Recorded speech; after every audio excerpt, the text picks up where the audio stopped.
Bismillahirrahmanirrahim. Sebenarnya manusia ni Allah Ta'ala jadi dia roh dan jasad, ataupun jasad dan roh. Jasad dan roh, itu manusia. Sebab tu kita ada daging, darah daging, ada tulang, ada rambut. Ini jasad. Dan kita ada roh. Jadi jasad kita ni perlu kepada makanan. Makanan dia ialah halal dan tayyibah. Sama ada daging yang halal dan tayyibah. Sama ada nasi yang halal dan tayyibah, ataupun buah-buahan. Kalau kita tak makan, kita tak mau makan, kita tak mau minum, kita akan jadi sakit, akan jadi lemah, tak ada kekuatan, dan kita akan mati. Pasakih makanan, tak beri makan dan kita tak makan. Maka begitulah juga kita ni ada roh. Apabila ada roh, dia nak makan juga.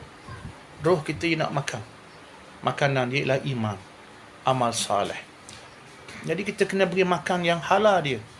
Amalan yang halal, amalan yang betul, amalan yang diredai oleh Allah, amalan yang Allah dan Rasul ajar. Amalan tu dengan ikhlas. Jadi kalau kita tak beri makan iman kita, roh kita ni, tak beri makan roh, maka roh kita akan sakit. Roh kita akan lemah dan roh kita juga akan mati. Apabila mati roh kita ni, wasak iman. Boleh jadi kafir kita. Nak ceritanya bahawa kita orang Islam ni, kita kena faham bahawa kejadian manusia ni, Allah Ta'ala jadi kita ada roh dan jasad. Ada jasad dan roh. Jasad perlu kepada makanan, dan makanannya mesti halal dan tayyibah. Tayyibah ini supaya kita tak jadi kecil manis, darah tinggi, sakit pinggang, tak, supaya tak jadi sakit jantung dan seumpamanya. Biar sihat. Mata kita sihat, telinga kita sihat, hidung kita sihat, dada kita sihat, pinggang kita sihat. Apabila makan makanan yang halal, tubuh kita jadi sihat. Bukan jadi sakit, bukan jadi mati. Kalau tak makan, jadi sakit, jadi lemah, jadi mati. Maka roh itu juga kena makan makanan yang halal, yang tayyibah. Zikir-zikir sunnah Nabi, doa-doa yang Allah ajar, yang Nabi ajar, ibadah-ibadah yang Allah Nabi ajar, amalan-amalan yang soleh, suka tolong orang, baik dengan Allah, hablum minallah wa hablum minan nas.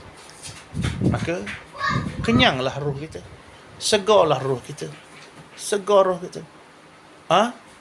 Jadi roh kita, jasad kita selamat, roh kita pun selamat. Apabila dua ni selamat, maka comel kita. Jadi nak kabarnya, kita hendaklah faham bahawa kita beri makan molek. Apabila molek makanan roh kita, maka comel akhlak kita, comel dakwah kita, comel ilmu kita, comel pahaman kita, comel fikrah kita, comel mazhab kita, comel cara kita faham sesuatu perkara. Kita tak mudah maki orang, tak mudah hukum orang, tak mudah hina orang, tak mudah kutub orang, tak mudah kata huduh-huduh ke orang. Pasal roh kita comel. Roh kita dapat makanan yang halal dan tayyibah. Dia jadi rendah diri. Nabi sebut, man tawadha'a lillah rafa'ahu Allah. Sesiapa yang merendah diri kerana Allah, Allah angkat darjatnya, kedudukannya, kemuliaannya. Tapi syarat tawadha'a tu lillah. Syaratnya rendah diri itu kerana Allah, bukan kerana nak suruh orang puji, nak suruh orang kata baik, tapi nak kerana Allah. Rafa'ahu Allah. Nasihat Allah akan angkat dia, mulia dia, jadikan dia hebat dunia dan akhirat.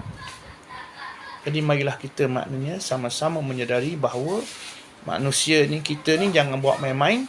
Kita kena beri makan makanan jasad kita dengan makanan yang halal dan tayyibah, halal dan baik. Maka begitulah juga dengan roh kita, perlu kita beri makanan. Makanan roh kita ini ialah halal dan tayyibah juga. Amalan-amalan yang soleh, zikir-zikir yang baik, doa-doa yang baik, ibadah-ibadah yang baik, perangai yang baik, akhlak yang baik. Maka apabila roh kita comel, akhlak kita comel, sikap kita comel, kita bercakap comel, dakwah kita comel, ibadat kita comel, hubungan dengan Allah comel, hubungan sesama manusia comel, duduk dalam politik jadi comel, duduk dalam parti comel, tak duduk dalam parti pun comel, duduk masjid pun comel, di luar masjid pun comel, duduk di pasar pun comel, di mana-mana saja kita akan jadi comel. Kita akan jaga kita. Allah sebut dalam Quran, ya ayyuhalladzina amanu qu anfusakum wa ahlikum nara. Wahai orang-orang yang beriman, jagalah dirimu, keluargamu daripada api neraka. Nak jaga daripada api neraka ni, selamatkan roh. Buat amal yang soleh. Doa-doa yang baik-baik. Bersikap baik dengan Allah. Banyak bertaubat kepada Allah. Mengakui kelemahan, mengakui salah. Berjanji dengan Allah untuk tidak buat dan mengulangi lagi. Marilah kita sama-sama bertakwa kepada Allah. Kembali kepada Allah dengan agama yang suci, dengan akhlak yang mulia. Wallahu ta'ala a'lam.